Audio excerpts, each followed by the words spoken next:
अब रुख करेंगे दीगर खबरों का। राज्यसभा की कार्रवाई 2 बजे तक के लिए मुलतवी कर दी गई है। 2 बजे तलाक सलासा बिल पेश किया जाएगा। कार्रवाई शुरू होते ही अपोजिशन ने जबरदस्त हंगामा बर्पा किया, जिसके पेश नजर राज्यसभा की कार्रवाई को मुलतवी करना पड़ा। मरकजी हुकूमत ने गुज़िश्ता जुमेरात को लोकसभा में कई घंटों की बहस के बाद और अपोजिशन के वॉकआउट के बावजूद ये बिल पास करवा लिया था। हालांकि राज्यसभा में बिल पास कराना सरकार के लिए आसान नहीं दिखाई दे रहा है। ये सबसे पहली बात तो ये है कि ये बिल ला करके एक ख़ास कम्युनिटी को, एक ख़ास धर्म के लोगों को टॉर्चर करने का ये तरीक़ा बनाया गया है। ये बिल लाया गया इसीलिए कि जो मामला सिविल मामला है उसको क्रिमिनल मामला बना रहे हैं। खुद हमारे हिंदू लॉ में, हिंदू जो लॉ बना है, हिंदू मैरिज लॉ है, उसमें अगर कोई आदमी अपनी बीवी को तलाक देता है तो उसको 1 साल की सज़ा होती है। और मुसलमानों के लिए आपने कह दिया कि जो तलाक दे देगा एट ए टाइम 3 तलाक, तो उसको 3 साल की सज़ा हो जाएगी। All India Muslim personal law board के रुकन मौलाना खालिद रशीद फिरंगी महली ने कहा है कि इस बिल को लेकर बड़ा सियासी खेल खेला जा रहा है। उन्होंने पार्लियामेंट से अपील की कि इस बिल को पास ना करें क्योंकि ये मुस्लिम खवातीन के हक में नहीं है। ये सभी लोग जानते हैं कि जिस तरीके से पिछले 1 साल में तकरीबन 3 करोड़ मुस्लिम औरतों ने सड़कों पर आकर इस बात का विरोध किया है कि ट्रिपल तलाक बिल को ना पास किया जाए, उस पर कोई कानून ना बनाया जाए, क्योंकि बुनियादी तौर पे वो मुस्लिम ख़वातीन के ख़िलाफ़ है। इस वजह से आज राज्यसभा में जो ये बिल आ रहा है, मेरी तमाम पार्लियामेंटेरियन से यही अपील है कि मुस्लिम ख़वातीन के इंटरेस्ट को मद्देनज़र रखते हुए इस बिल को पास ना होने दें। तो ये एक बहुत बड़ा और बहुत अच्छा फ़ैसला मुस्लिम ख़वातीन के ख़ुद हक़ में होगा। ये सभी लोग जानते हैं कि जो मुल्क के इस वक्त हालात। नाज़रीन, PDP सदर महबूबा मुफ्ती श्रीनगर में प्रेस कॉन्फ्रेंस कर रही है। आपको सीधे लिए चलते हैं। It is going up. It's an alarming scale. तो आज जो हमारे जो मुस्लिम्स में वी टेक प्राइड, हमें इस पे फ़ख्र है कि हमारी जो फैमिली स्ट्रक्चर है, जो बॉन्डिंग है, वो बहुत स्ट्रॉन्ग है।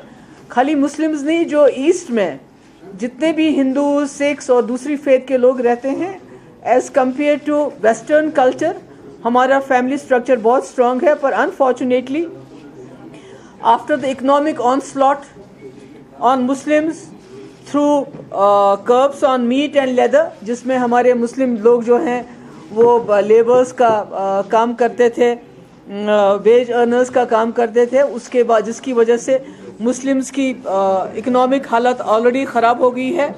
पर ये जो ट्रिपल तलाक का बिल लाके इससे हमारे घरों में ये लोग घुस गए हैं और इसकी वजह से हमारी जो है फैमिली लाइफ तो डिस्टर्ब होगी, पर इकोनॉमिकली भी जो एक औरत है उसके लिए और भी मुश्किलात होंगी और आदमी के लिए, because marriage, as you all of know, कि हमारे यहाँ मुसलमानों में मैरिज इज़ अ कॉन्ट्रैक्ट और औरत को डेजर्ट करना, छोड़ देना बहुत बुरी बात है, बुरे हाल में। मगर इट्स अ कॉन्ट्रैक्ट। अगर 2 लोग एक साथ नहीं रहना चाहते हैं, दे हैव टू आपस में सुलह सफाई से वो अलग हो सकते हैं। मगर मैं इसलिए भी बात कर रही हूँ क्योंकि I have gone through a broken marriage and I feel औरत के लिए शादी टूटने के बाद सबसे बड़ा चैलेंज होता है कि इकोनॉमिकली, कि वो क्या करे, अपने बच्चों को कैसे पाले। तो जब हम बीजेपी के साथ जब आप बात करते हैं कि रिजर्वेशन होनी चाहिए मुस्लिम्स के लिए, तो they reject any kind of reservation whether in education और in jobs on religious lines. But when it comes to this kind of law जो मज़हब की बुनियादों पे है, तो दे को टू पूरा वो चले जाते हैं इसमें पार्लियामेंट में। हालांकि सुप्रीम कोर्ट में जो हमारी बहनें, हमारी बच्चियां गई, ऑलरेडी सुप्रीम कोर्ट ने इसको इनवैलिड करार दिया है। इस्लाम में इसको बिद्दत कहा जाता है, इस्लाम रिजेक्ट्स इट।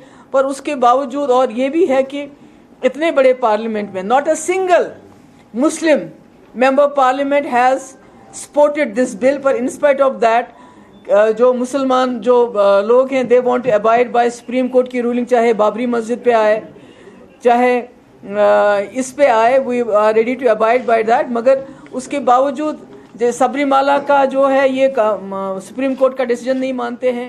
बाबरी मस्जिद के लिए खुल्लम खुला कहते हैं कि जो भी डिसीजन आएगा सुप्रीम कोर्ट का, मंदिर फिर भी वहीं बनेगा। पर उसके बावजूद Muslims are very obedient, they are obeying the Supreme Court ruling on triple talaq, they are obeying the Supreme Court ruling on Babri Masjid. पर उसके बावजूद जो इस वक्त हो रहा है ये ठीक नहीं है। इसमें हमारा ये मानना है कि जो मेजॉरिटी जो बीजेपी के पास है, it is not about brute majority. Consensus होना चाहिए, इसमें सब लोगों को इकट्ठा बैठना चाहिए। BJP claims all the time कि वो वाजपेयी जी की लेगेसी को अब आगे चलाना चाहते हैं, इंसानियत को आगे चलाना चाहते हैं, सबका साथ सबका विकास।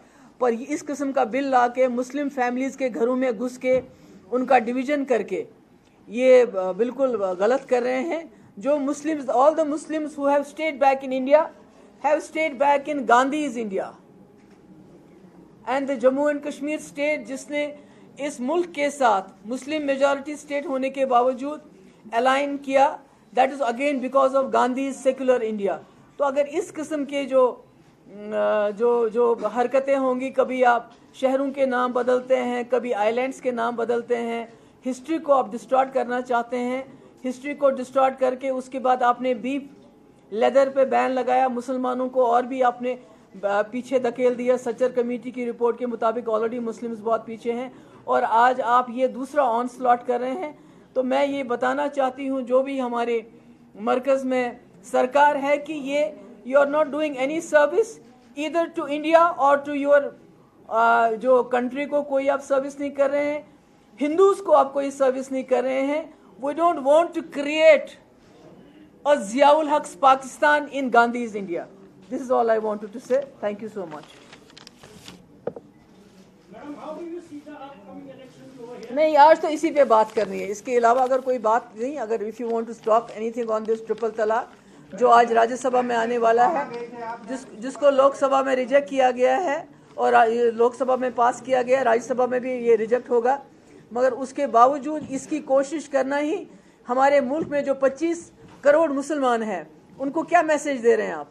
पहले ही आपने उनके हाथ पांव काट दिए बीफ बैन और लेदर पे बैन लगा के, तो उसके बाद आप उनके घरों को भी तोड़ के क्या मैसेज क्या देना चाहते हैं? आई डोंट थिंक ये वाजपेयी जी की लेगेसी है, जिसका ये पुतला बनाना चाहते हैं, जिसका बुत बनाना चाहते हैं पता नहीं कितने हजार करोड़ का। ये उनकी लेगेसी नहीं है। गांधी जी के साथ तो कभी इनकी बनी नहीं, पर कम से कम जो वाजपेयी जी इस मुल्क को इकट्ठा रखना चाहते थे, कम से कम उस पर इनको अमल करना चाहिए। आप चाय पी लीजिए, कल की नहीं आज की आज बात। आज गई यह खबर आज गई डिविएट करो इम्पेक्ट किया। As a Muslim as a woman who has gone through a broken marriage, I thought it is my right to come and talk on behalf of my community, on behalf of being a woman and on behalf of Islam कि आप हमारे religion में interfere ना करें तो ज़्यादा अच्छा है। करेंगे तो आगे आने वाले वक्त में इसका खिमियाजा भुगतना पड़ेगा। Thank you so much. मैं चाय चाहिए आज को चाय। Let's have T. चलिए चाय अच्छी चाय। प्रेस कॉन्फ्रेंस देख रहे थे। पीडीपी की सदर महबूबा मुफ्ती प्रेस कॉन्फ्रेंस से खिताब कर रही थी। इस दौरान उन्होंने तलाक सलासा बिल पर तफसीली गुफ्तगू की।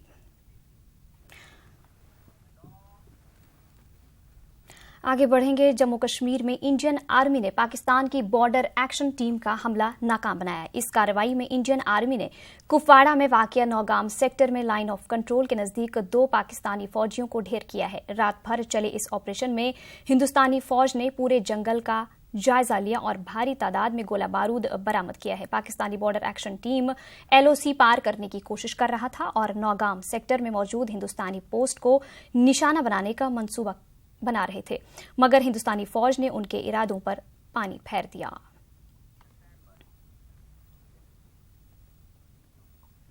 कांग्रेस के साबिक लीडर सज्जन कुमार आज अदालत में खुद सुपुर्दगी कर सकते हैं। सज्जन कुमार 1984 में हुए सिख मुखालिफ फसादात मामले के मुलजिम हैं।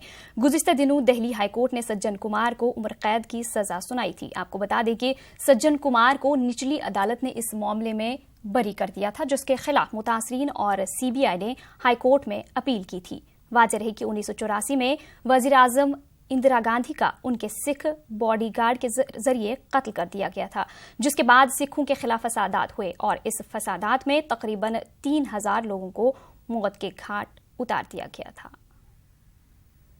भी डाली थी सुप्रीम कोर्ट में कि हमको 1 महीने का टाइम दिया जाए, लेकिन माननीय सुप्रीम कोर्ट जी ने उनको कोई टाइम नहीं दिया।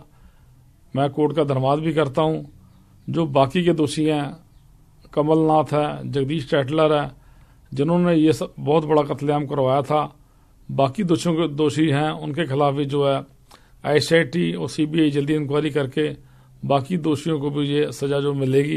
इसके वकील ने कहा था कि इसको 1 महीने का 2 महीने का टाइम मिलना चाहिए कि इसके बच्चे हैं, इसका परिवार बड़ा है, इसको प्रॉपर्टी सारी का अपना हिसाब किताब करना है, सब कुछ करना है।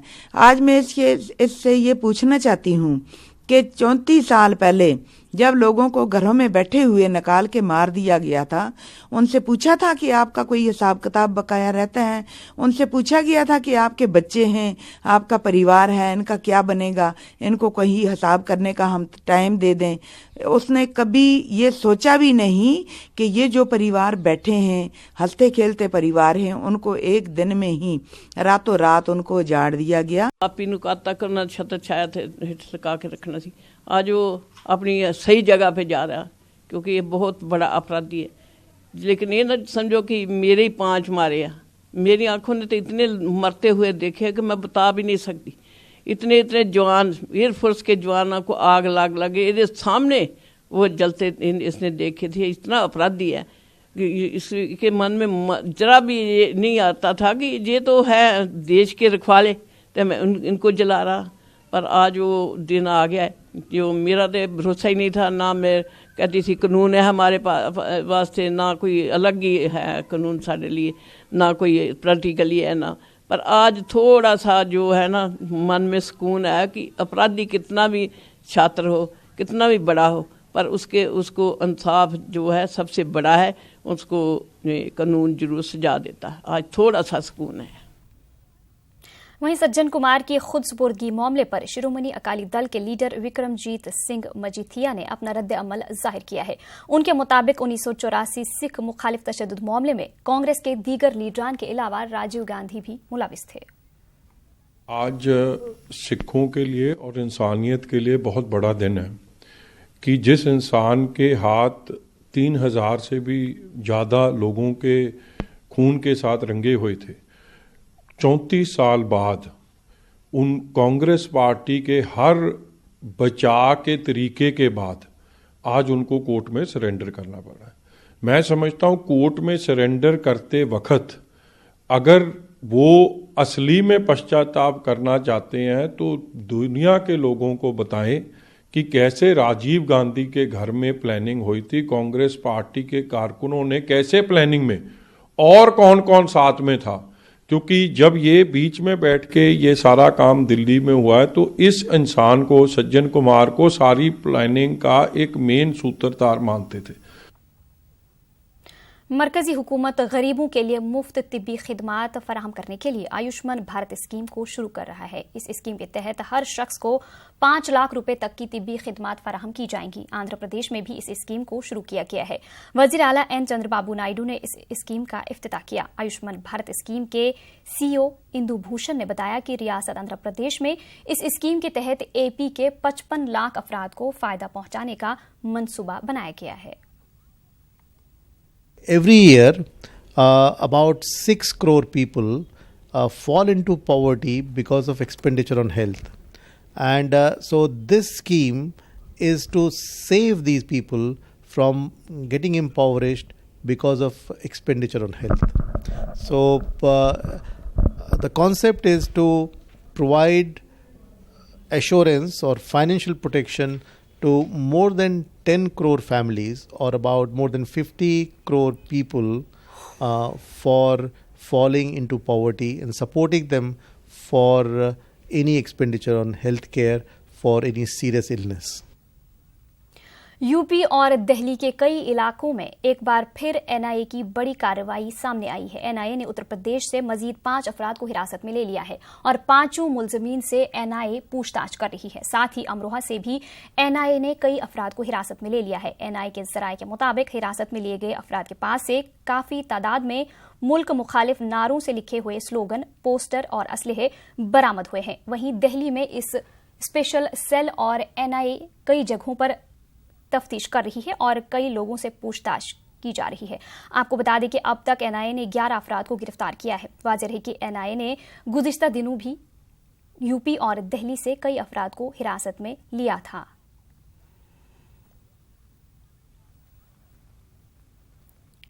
विशाखापट्टनम में कोस्ट गार्ड का 42वां फाउंडेशन डे मुनक़िद हुआ। इस मौके पर कोस्ट गार्ड की जानिब से ऑपरेशन प्रोग्राम मुनक़िद हुआ, जिसमें नेवी के एडिशनल डायरेक्टर KR नोटियाल ने मेहमान खुसूसी की हैसियत से शिरकत की। पेश है खास report.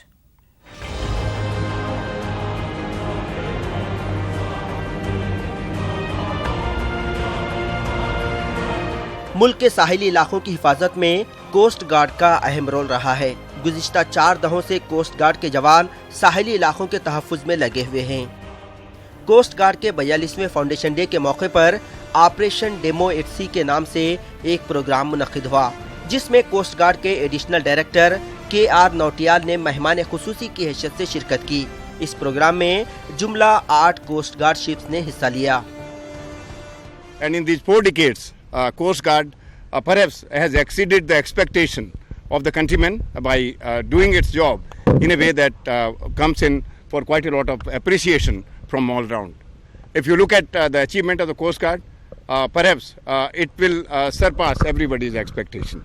I would just say that in last about 10 years, in 1 decade, the growth of the Coast Guard has been almost 222%. 222% in terms of accretion of our aircraft and ships, and about 187% increase in our growth of infrastructure ashore. So this shows the kind of efforts which Coast Guard is putting in, kind of efforts which Government of India is putting in to bolster the Coast Guard presence for the security of the nation. इस मौके पर coast guard की जानिब से demo का एहतमाम किया गया था। मुकामी लोगों ने कोस्ट गार्ड की खिदमत की भरपूर सताइश की।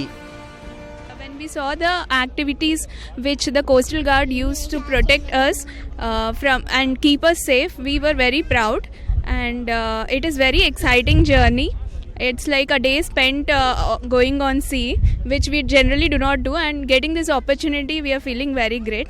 I feel very proud for the Navy. I got to know that they work really hard for our country. I mean, yeah, they do work really hard.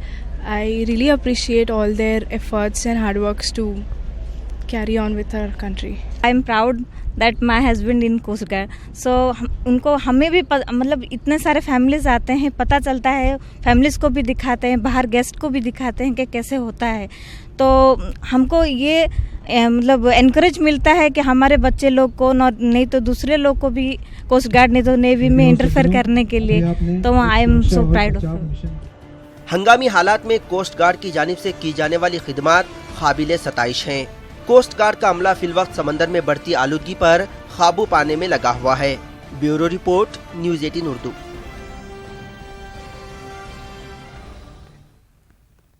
Uttarakhand में अक़लियती कमीशन को नया चेयरमैन मिलते ही बयानबाजी भी शुरू हो गई है। नए चेयरमैन ने कुर्सी संभालते ही गुज़िश्ता कांग्रेस हुकूमत में चेयरमैन रहे नरेंद्र जीत सिंह बिंद्रा की मुद्दतकार पर सवालिया निशान लगा दिया है, जबकि साबिक चेयरमैन ने उन्हें संजीदगी से काम करने का मशवरा दिया है। आप देखिए रिपोर्ट। हमें दीजिए इजाजत। आदाब।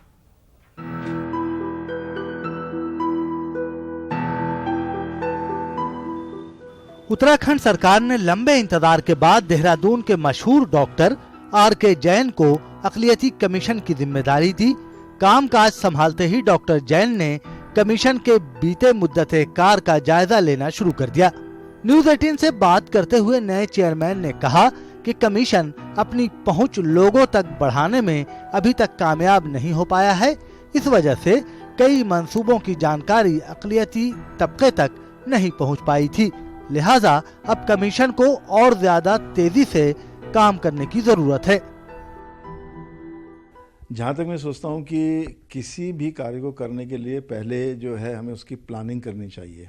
अब मुझे लगता है कि जो हमारा अल्पसंख्यक समाज है, बहुत सी जो हमारी कल्याणकारी योजनाएं हैं, चाहे वो राज्य सरकार द्वारा चलाई जा रही हैं, चाहे वो केंद्र सरकार द्वारा चलाई जा रही हैं, उनको जानकारी नहीं है, उनको उनके अधिकार नहीं पता है। तो सबसे पहले तो मुझे जो मेरी प्राथमिकता होगी कि जितनी भी योजना हैं उन सब की जानकारी और उनके हमारे अल्पसंख्यक भाइयों के क्या अधिकार हैं, चाहे वो प्रिंट मीडिया हो, चाहे इलेक्ट्रॉनिक मीडिया हो, चाहे और हम सेमिनार्स करके उन सबको हम उन चीज़ों को बताएं कि भाई आपके ये लिए ये योजनाएं हैं, इनका आप लाभ ले सकते हैं और ये आपके अधिकार हैं। वहीं कांग्रेस सरकार में कमीशन की जिम्मेदारी संभाल चुके नरेंद्रजीत सिंह बिंद्रा ने नए चेयरमैन के बयान को नजरअंदाज करते हुए कहा है कि अगर नए चेयरमैन कुछ बड़ा और नया करना चाहते हैं तो उन्हें मुबारकबाद, लेकिन जरूरत इस बात की है कि सरकार कमीशन के मामले में संजीदगी से काम करे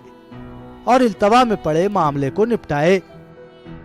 ये तो बड़ी अच्छी बात है अगर चेयरमैन हमारे आए हैं नए और वो इसमें और प्रगति लाना चाहते हैं और अल्पसंख्यकों के लिए और कार्य करना चाहते हैं और ये समझते हैं कि जो कार्य हुए वो भी कम हैं, तो ये बहुत अच्छी बात है।